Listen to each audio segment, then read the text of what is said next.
break our economic suicide pact, and our allies who want us to wage war don't even know basic geography. Coming up on this week's Citizens Report.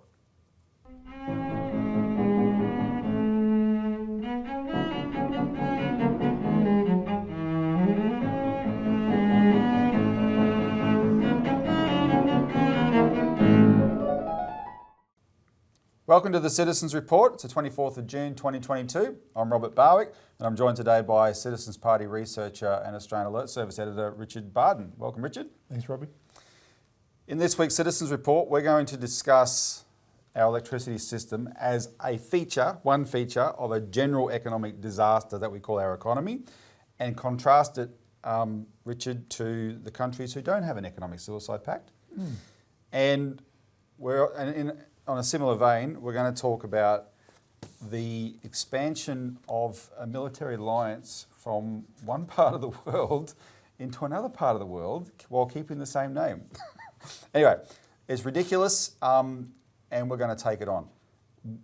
Before we begin, let me just remind people, please, the best way to help us get this show viewed widely, like it, share it.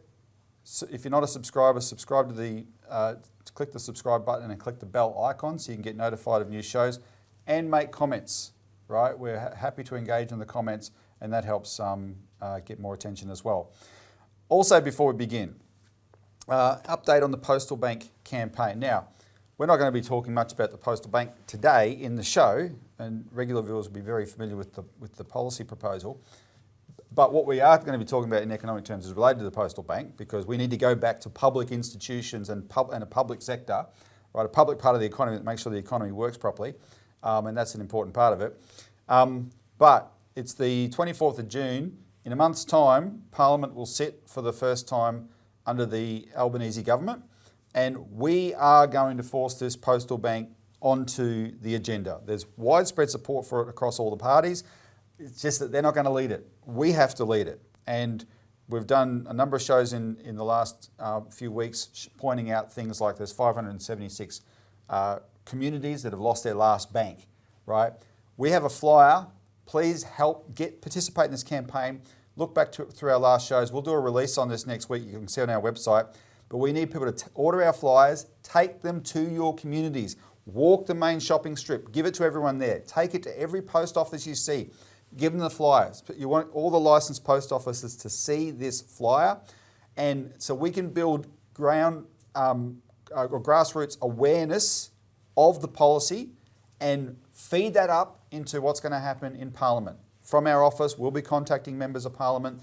We'll be contacting I'm looking forward to all the new members of Parliament. There's lots of first-time members of Parliament thanks to this extraordinary election. We'll be doing all that. But we need there's a lot of people are going to support this policy. Help get the word out there by ordering the Postal Bank flyer.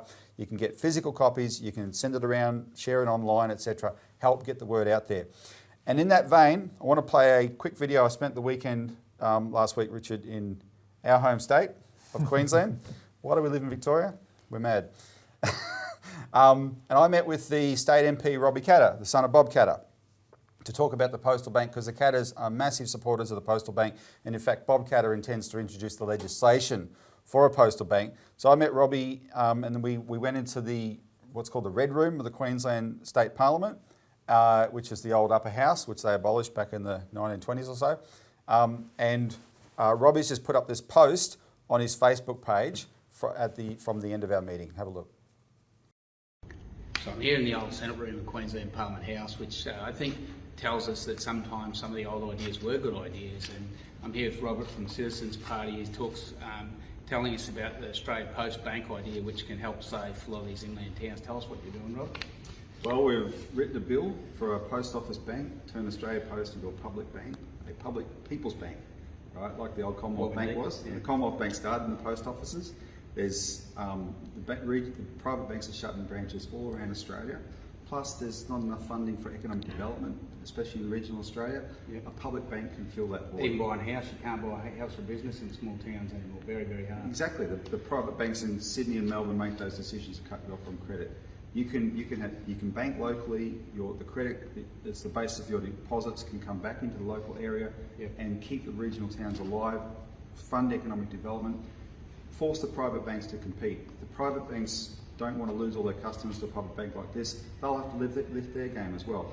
That's what you can do, because at the moment they have it all their own way, and Australia is just withering and dying on the vine. What we did before, and it's better than a Royal Commission. Absolutely. Have a look online and visit KP or Citizens Party, and there's a lot more discussions about this and how we can achieve it.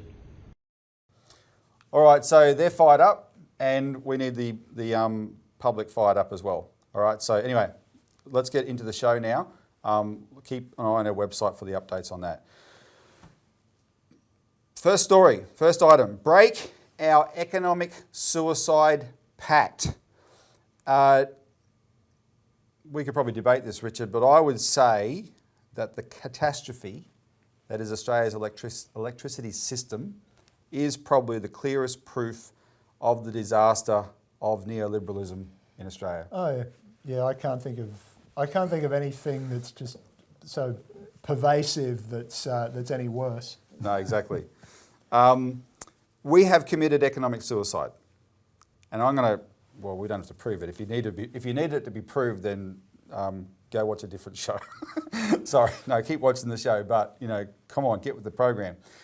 But we did it in a pact. This is because I want to contrast this later to what the rest of the world is doing. We've had a pact for 40 years with the United States, the United Kingdom, New Zealand, the European Union. We all went neoliberal around the same time, right? This was rolled out. This was a program in the post-Bretton Woods era, when they decoupled the US dollar from gold, which at least was an anchor to something real. And in the period between 44 when it was set up and 71, it was the greatest period of productivity growth in the history of the world, massive expansion of the world economy. When that was dismantled, the bankers came in, the deregulators came in, they took everything over, and they privatised the whole financial system to death, basically. And that's what we've been dealing with here. It was all rolled out at the same time, and for every disaster you've experienced economically, there's been beneficiaries, and we've exposed who those beneficiaries are. But in Australia, we put out a release this week highlighting a report in 1991 by the Industry Commission, which is now called the Productivity Commission, and it's a real bastion of the neoliberal ideology in this country. In fact, what it does is when there's going to be a big reform process, it has to have the imprimatur of an authority say this is the right way to go, and the Industry Commission presents itself as this objective authority, right? We know people who've worked there, and it's a bit of a dog's breakfast inside. But anyway, whatever the Industry Commission rubber stamps or the Productivity Commission rubber stamps, it's always neoliberal and it's always garbage.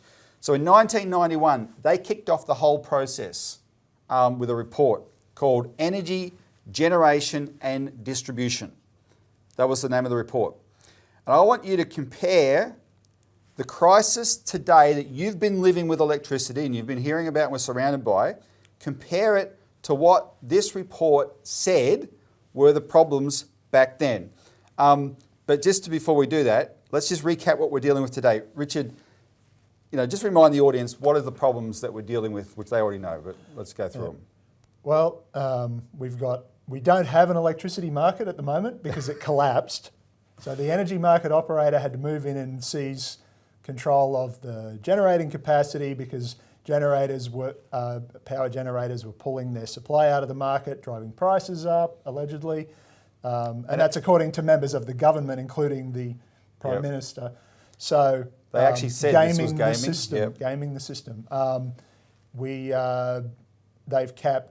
They've capped wholesale prices, and we're going to pay for that in the long run because they're paying compensation to the power companies that for what they would otherwise be earning that are going to be recouped from retailers, which means customers will pay for it in the long run. We don't really have a gas market either. The eastern coast, the eastern states are all connected with gas pipelines where there's some export train for LNG out of Gladstone in Queensland. They lied to the government, the state and federal governments, when they set that up, that there was plenty of supply and it wouldn't impinge on domestic supply. And lo and behold, they're scooping up every available bit of gas out of the system and exporting it and just keeping the bare minimum of supply in place. And meanwhile, we've pegged our prices domestically to international prices for gas and coal. So now they're price gouging on this war profiteering on this war in Ukraine, or more accurately, the US sanctions in response to the And that also, in Ukraine. that doesn't just affect gas, it also affects electricity, because the gas Because the generators... gas peaking generators are what stabilises the system, since we shut down so many base load, as they call it, coal plants, and built so many windmills and solar panels that work 1/3 of the time at best. All right, let me recap. It's expensive, there's pricing chaos, and we'll talk a bit about that later, there's shortages and supply chaos. That's the current electricity system in Australia. That's what we've become used to. And it gets intense in bitterly cold periods and very hot periods, Yep. right? And they're shutting down aluminium smelters, brickworks, other large-scale gas users, to make sure that they actually have to ration gas in the system, even though we're the biggest exporter of coal and the biggest or second biggest year-on-year, year-by-year exporter of liquefied natural gas in the world. I mean,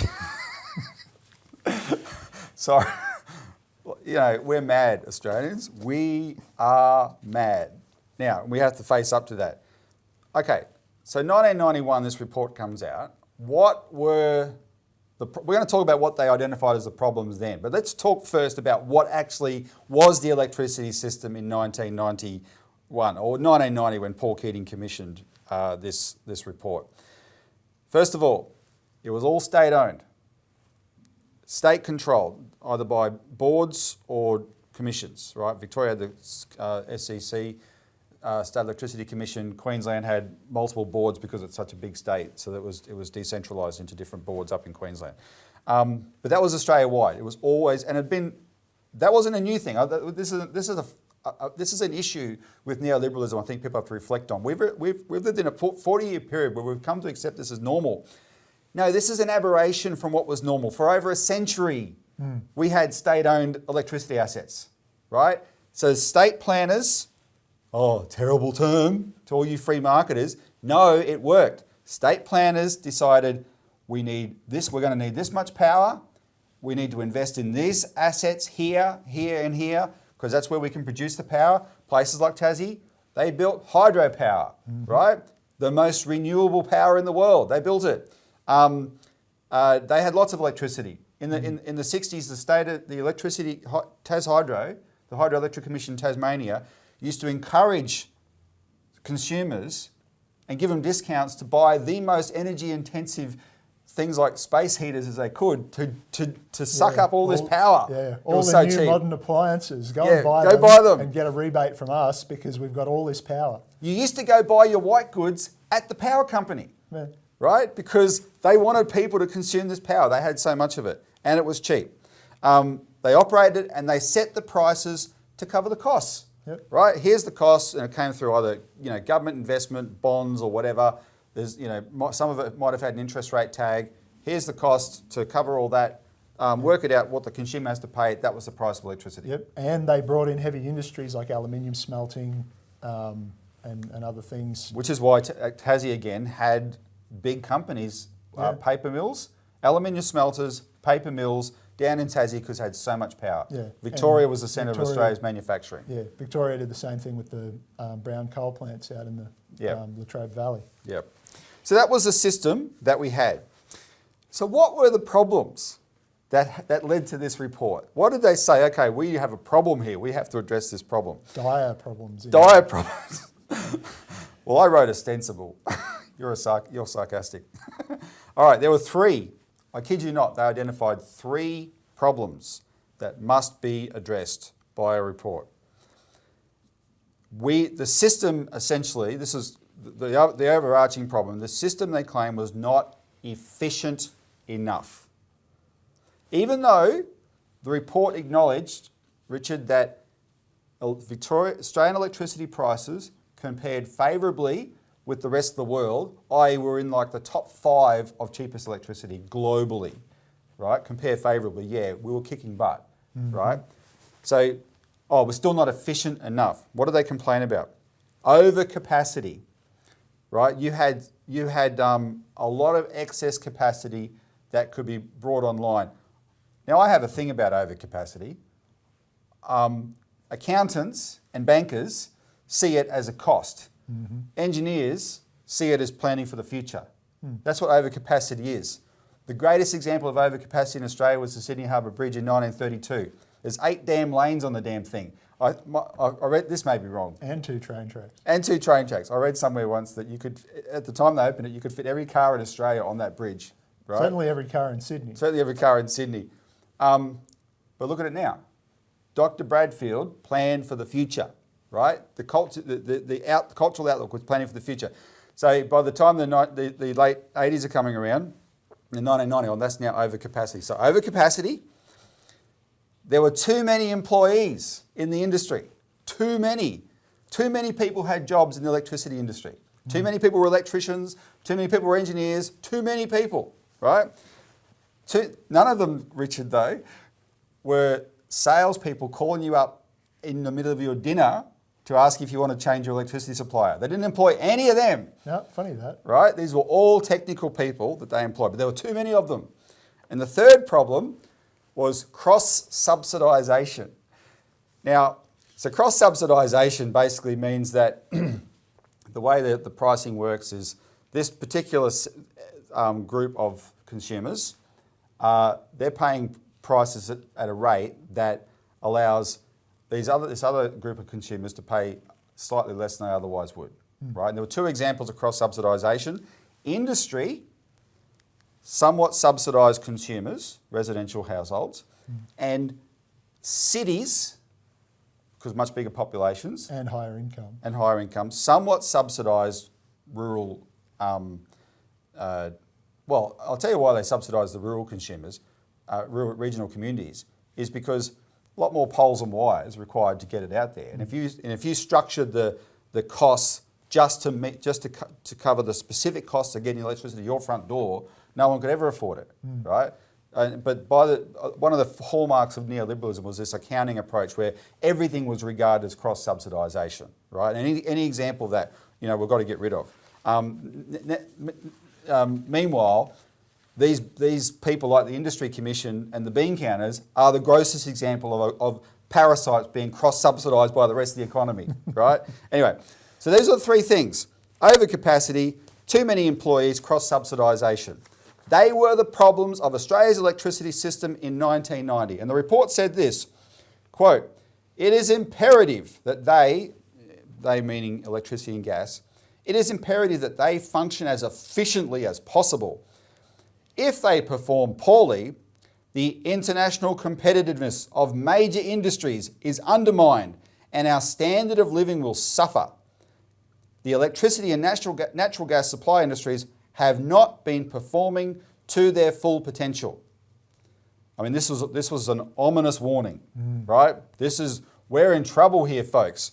Cheapest electricity in the world, massive industries in places like Tasmania and Victoria, that's what was surviving on the electricity system then, but we're in trouble, folks. We've got to go to a brave new world. Before we go to the brave new world, Richard, would you trade today's problems for 1990s problems?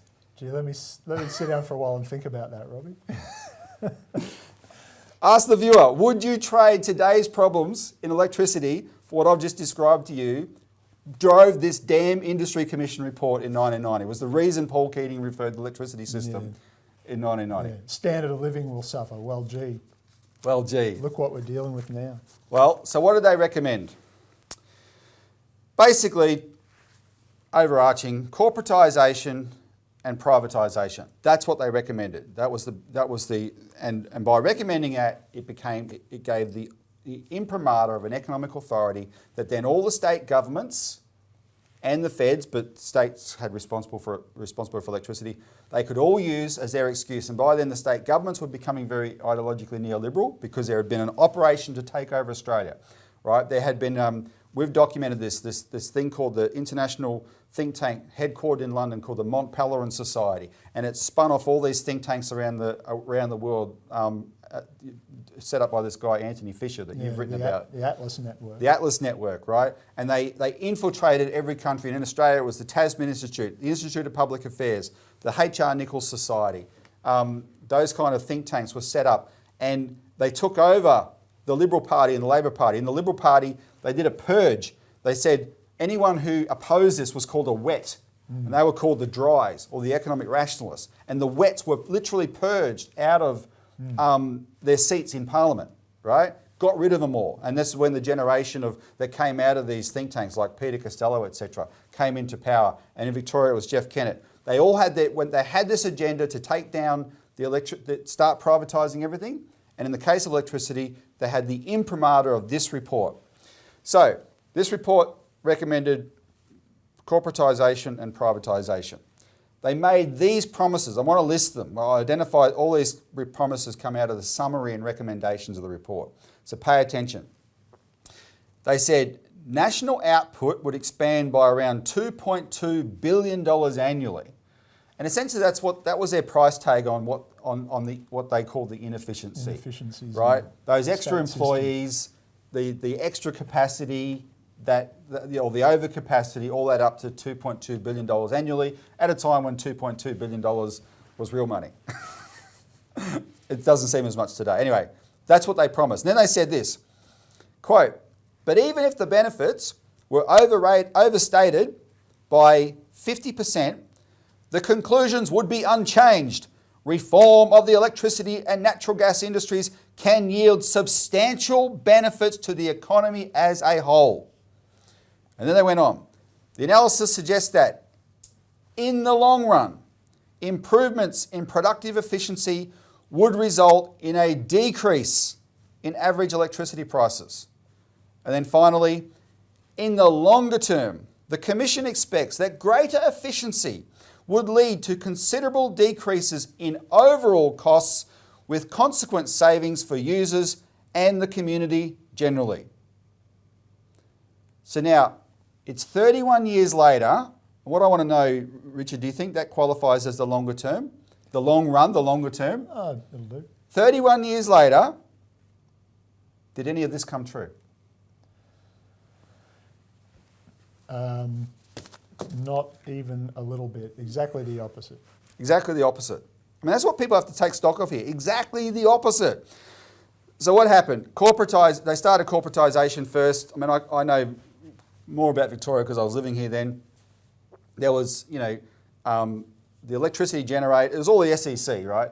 And then they corporatised the generators into different companies. The utilities, the poles and wires, were split into 5 or 7 different companies. I can't remember now. And then they had administration on top of that. And so suddenly you started dealing with instead of dealing with SEC, you were dealing with some,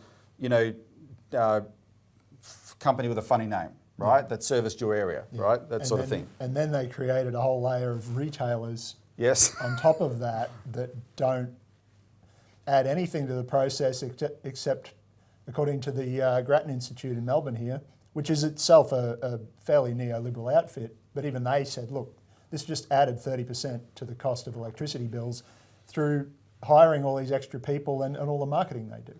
30. Think about that. Close to a third of what you pay on electricity is a retail component that never existed before corporatisation and private. Didn't have to. There was no retailing. You get a house. Am I connected to electricity? That's all you had to decide, right? You start a business. Am I connected to electricity? Now it's got to be marketed to you. Because you're a captive market, you're going to have to say yes. Anyway, just ridiculous stuff, right? So that corporatisation came first. Then in 1995, Jeff Kennett kicked off the privatisation of electricity. His plan was a plan called Project Victoria that had been written for him by these think tanks I talked about earlier, the Tasman Institute and the Institute of Public Affairs. They wrote this Project Victoria document. It was a blueprint to take down the state, right? They used the excuse that Victoria had 30% or $30 billion in public debt. They sold the overall electricity system for $30 billion and therefore suddenly we're debt free. No, that debt was essentially moved to the private sector who structured it into the price of our electricity, right? The electricity consumer is meeting the cost of Victoria's debt, no longer the state government on the most favourable terms. That's what they did, right? It's all accounting sleight of hand. That was followed by deregulation, and deregulation has just been an unmitigated disaster, where they allow fluctuations because suddenly there's a market for electricity and the price can fluctuate. Well, it goes into the negative in Australia now, and it can go as high as, well, what would be the average megawatt hour on a normal day? $50, something like that? I think that's the long-term average, yeah. Yeah. It can fluctuate to what? Something like 14,200.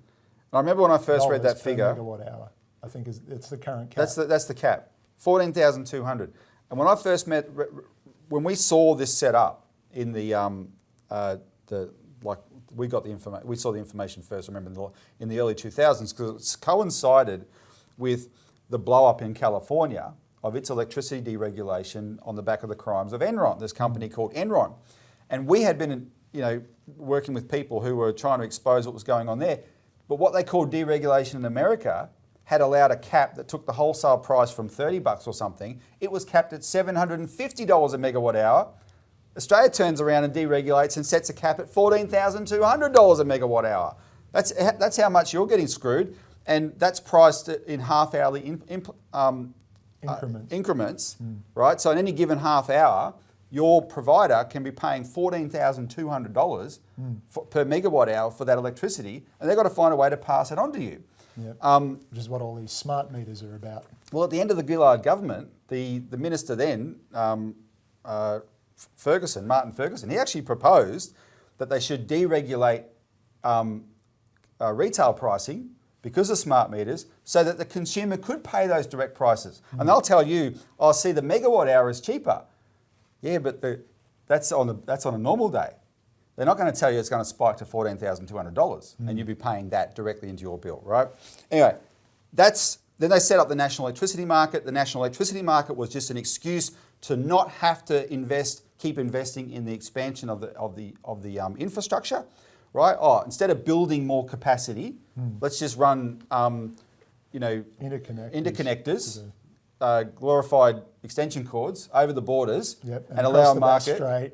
Yeah, and we're sometimes you're consuming on paper electricity like in Victoria here. We're consuming on paper electricity that our provider has bought from North Queensland, which is just ridiculous, right? It's not actually happening. This is just all accounting madness. But they have an actual national electricity market and lots of derivatives and whatever and speculation that goes on that. And then on top of all this, they overlaid the renewable energy target. And what the renewable energy target did was, it was already chaos, and then it just introduced a lot more chaos into the system. And just without trying to, wage the debate about renewables or whatever, Richard, just explain as briefly as you can the physical reality of trying to connect these renewables into a system that you want to keep as stable as possible. Yeah, sure. So you have to have, call it baseload, which is not technically correct, but that's what it's usually referred to. So you have to have a stable, what's called firming power. You have a baseline of permanent generating capacity that's on all the time, and then you have peaking stations, gas stations that you can ramp up and down to cover minor fluctuations. The problem is renewables, as they call them, the solar and wind. Well, obviously, solar panels are never working at night. And they don't work very well on cloudy days or if there's dust or whatever. Windmills work about a third of the time. And so they're creating, when they're all working at once, suddenly they have to turn down or shut off the coal stations, which they're not designed to run that way. Yeah. And so you're creating these huge instabilities in the grid that it was never designed to cope with. So that requires a whole heap of extra infrastructure to absorb that. Yeah, and so then you have to have all these extra substations and transformers, and they're building battery storage and pumped hydro, which is, hydro is the only actually renewable. But Australia doesn't have very much suitable terrain and rainfall areas to do that. So it's great where it works, but they've created an inherently unstable system. And it's already, and it's at the borderline now of ability to function technically at all. Yeah. And you're suspicious, or I know you've expressed this suspicion, maybe an expert can confirm it, but all these coal-fired power stations that have been down for, refurbishment or whatever, that have to be fixed up. There's so many of them at the moment.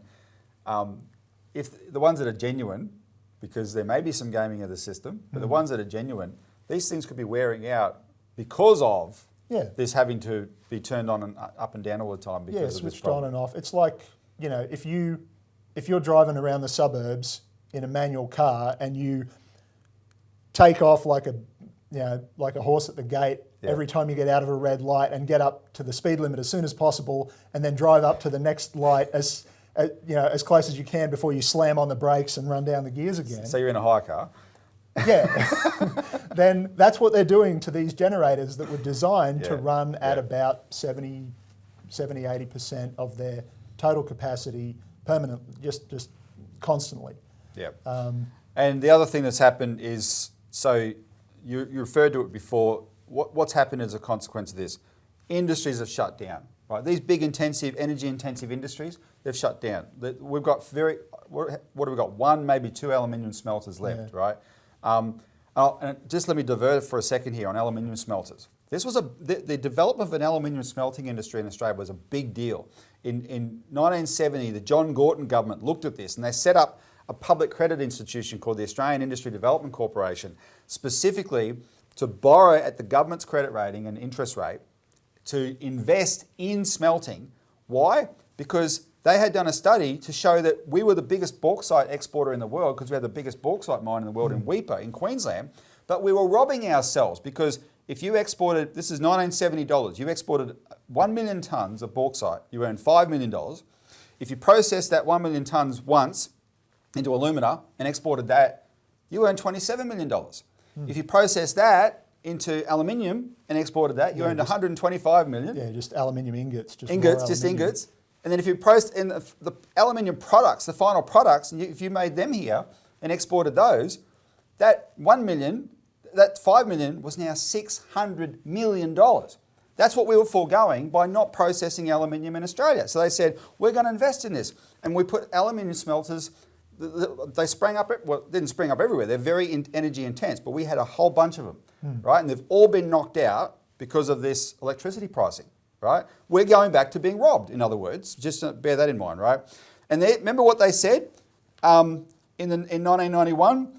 If, because of this so-called inefficiency, the international competitiveness of major industries is undermined and our standard of living will suffer. No. Everything you did has screwed us up. So what do you say to somebody who is doing something insane and self-destructive? You say, stop doing it, right? Stop. Someone's going to jump off a bridge. Stop, go back and start again. Oh, the other thing I wanted to mention, because we've got a graph for this. Since 2000, electricity prices in Australia have increased by more than 350%. That's the bottom line, right? That's if it's available for you. So what do? You got to stop. You got to go back and start again. And starting again means Australia must renationalise our electricity system. It must go back into the management and responsibility of the states, to state authorities, commissions, boards or whatever, that goes back to doing what they did for 100 years. That's what we must do. Anything less is a joke. We are kidding ourselves. We are extending the insanity. That's what people have to be very clear about here. Yeah. What did Albert Einstein say? Insanity is doing the same thing over and over, expecting a different result. And what we need is more overcapacity. Because what does that mean? That you're preparing for hot days, cold nights, and the future. That's what overcapacity means. Yeah. Screw the accountants. God, I'm glad I didn't become an accountant. I spent 2 years studying that, then I got involved in politics. And, just allowing for breakdowns, having redundancy in the system. If like one of the units at Callide, one of the big power stations, coal-fired power stations in Queensland, exploded late last year, still not fixed. And, something like that happens, you just turn all the others up a little bit, you're covered. But not anymore. And where's the money going to come from? Well, this is what our national banking policy is about, right? You can renationalise. There will be the state governments have to deal with that, but you can have a national bank that finances the new infrastructure at the lowest possible interest rate, right? Longest term, best terms, etc. It can all be done cheaply again, right? And I'll say, and then if we can get rid of the stupid ban on nuclear power, so that the experts in these state authorities, the engineers, can truly decide, okay, to meet our needs, if we overlay these other requirements, so we won't debate it here, but if we overlay these other requirements saying we want less CO2 in the system and whatever, they can make those decisions based on what makes sense. Yep. Not based on all this palaver we've had where everyone's, from what's his name, Cannon Brooks, all these, billionaires trying to flog us something, right? Where, they can say, we can spend tens of billions on all this solar and wind, or we can, and have to have extra batteries and all that sort of stuff, or we can have modular nuclear reactors that we can develop in Australia using our own resources, and in the long run much, much cheaper, and finance it through a national bank. Yeah, and of course one of the arguments they trot out against nuclear power, I saw a newspaper column by that independent MP Zoe Steggall the other day, is that, oh no, because you can't build them because you can't ramp them up and down to cover the intermittency from the renewables. Well, they replace the renewables. They're zero carbon emitting. That's the whole point. That's right. Talk about not seeing the forest for the trees. No, that's right. Okay, now, we've actually gone on a bit. We might not be able to cover everything in the show today, but we're going to run through, because we talked about this economic suicide pact. And I just want to we have it in our weekly magazine, the Australian Alert Service, which Richard and I are both contributors to. In the latest issue, we have this great article. Most of the world has better agenda than G7 and NATO do. And what's happening is, while we're in this economic suicide pact with the white countries, the Anglosphere, right? And Europe. The rest of the world and it's become really remarkable in the context of what's happened between Russia and Ukraine. The rest of the world, and we can illustrate this with a map, what the rest of the world means. The countries that are not participating in the sanctions on Russia, essentially, because they see it differently, they are getting on with an entirely different approach to economics. So I'm just going to, these are events that are happening now, right, and in the coming weeks and months that people should be aware of. And we're talking about the majority of the world want to participate in this. There's essentially a new G8 in the making. So Russia was kicked out of the G8 and it became the G7 again, and that's America and Japan and the bigger economies in Europe. But there's a new G8 where I want to quote the Speaker of the Russian State Duma, Vyacheslav Volodin. Have I pronounced that right? Not quite, but it doesn't matter. Okay. Vyacheslav Volodin. There you go. So he knows what he's pronouncing. Quote, the group of countries not taking part in the sanction wars, China, India, Russia, Indonesia, Brazil, Mexico, Iran and Turkey, surpasses the old G7 by 24.4% in GDP calculated using purchasing power parity. Right? They are the economic strength of the world. The BRICS, Brazil, Russia, India, China, South Africa. There's a new BRICS conference in the making, but there's a thing called BRICS Plus, where they invite other countries to participate, right? So on the 20th of May, there was a preparatory meeting of BRICS foreign ministers, or the BRICS Plus foreign ministers, and the BRICS countries were joined by Argentina, Egypt, Indonesia, Kazakhstan, Nigeria, United Arab Emirates, Saudi Arabia, Senegal and Thailand.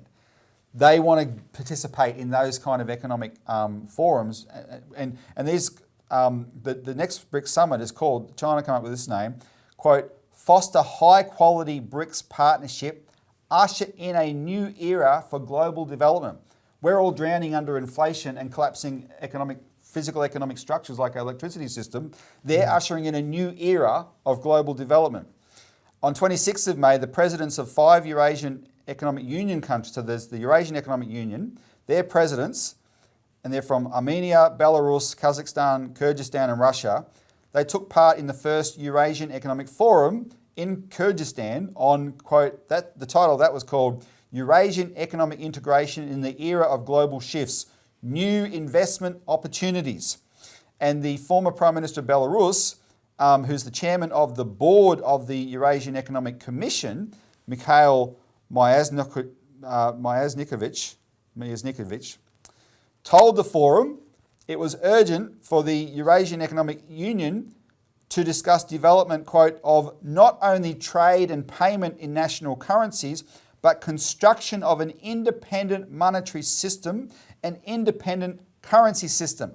And already the members of this economic union are already conducting more than 2/3 of their bilateral trade in Russian rubles. And what's been the best performing currency in the world this year, Richard? Yep, the ruble. The ruble. You guessed it.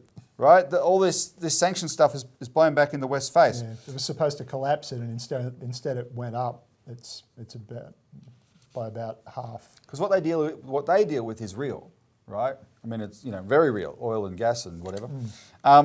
At the Eurasian Economic Forum, Sergei Glaziev, a former economics advisor to President Putin, who's also a former chairman of the Schiller Institute, right? Our associates led by Helga LaRouche.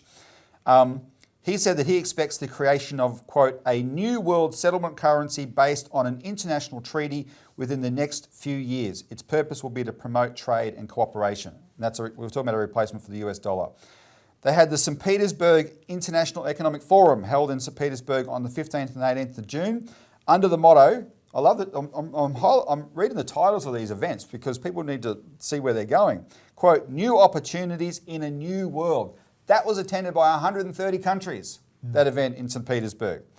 And Richard, when you compare all this to the financial catastrophes that we're suffering, we really are in an economic suicide pact. Oh yeah. And as you said, it was pushed at the highest levels by the masters of the current so-called global system that ain't global anymore, and that's what they're freaking out about. Yeah. Now listen, because we're not going to come back to it, we are going to touch on just briefly on the next subject. We just won't go through it into the detail. I'd hope we would.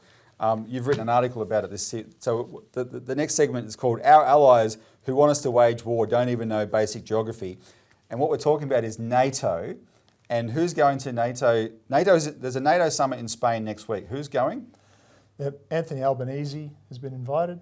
And I think the New Zealand Prime Minister. Prime Minister of New Zealand and a couple of others from around Asia. So because this is a smart headline I came up with, just remind the viewers so Anthony Albanese and Ardern are going to NATO in Spain. What does NATO stand for? Well, last I checked, it was the North Atlantic Treaty Organization. Now, think about this. I want you to consider this, right? North Atlantic Treaty Organization. We know where the Atlantic is. Now, you made a point that I'll read the quote at the Shangri-La dialogue that you wrote about, which was earlier this month in the 10th to 12th of June. Strategic conference in Singapore. Yeah. The US Defense Secretary gave a speech, Lloyd Austin, and he said this, which you took into task for. He said, we do not seek a new Cold War, an Asian NATO. So he said that. We don't want an Asian NATO. But you said, no, they don't want an Asian NATO, because what are they actually, by their actions, what are they actually doing? Yeah, well, they're expanding all these partnerships and inviting their European NATO allies into the region. So they're not going for an Asian NATO, they're expanding NATO into the Asia-Pacific, or the Indo-Pacific as they call it. And that's the other bit. They even write Asia off the map. But now the Indo-Pacific, and look at it on a map, people. So there's three big oceans in the world, Richard. There's the Atlantic, there's the Indian, and there's the Pacific. So you could roughly divide the world up into thirds.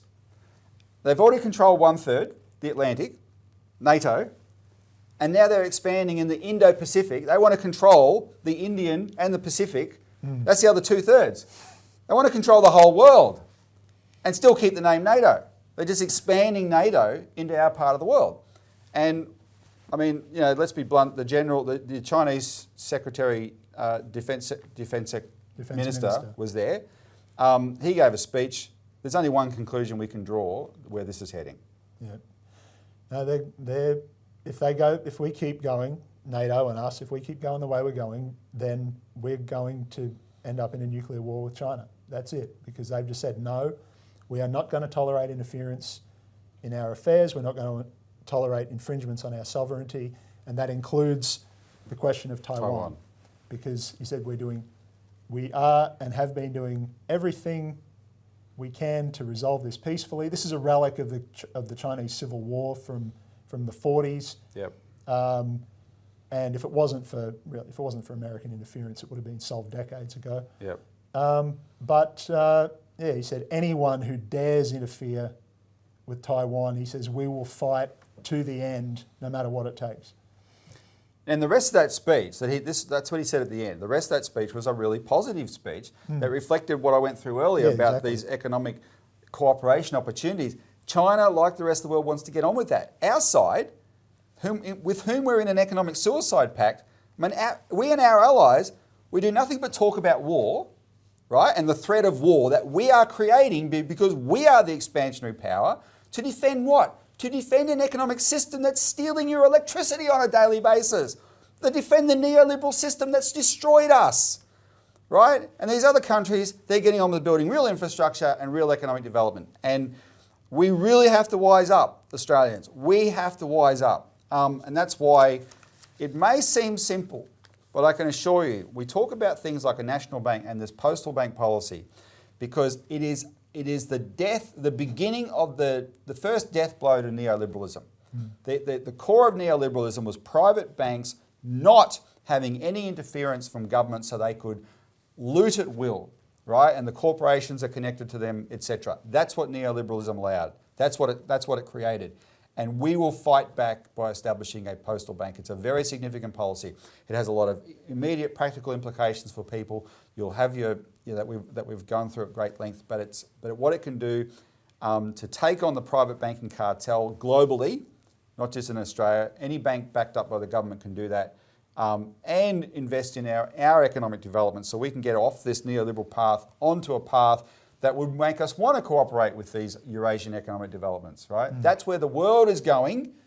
We're in an economic suicide pact with 1/4 of it, and we've got to wise up, because if we stay in that, we're going to end up in war.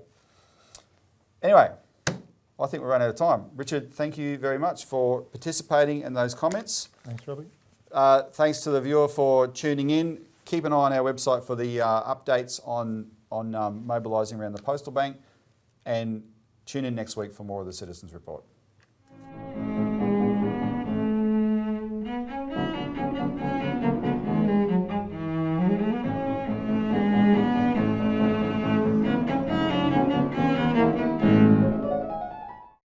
Authorised by Robert Barwick, Citizens Party, Melbourne.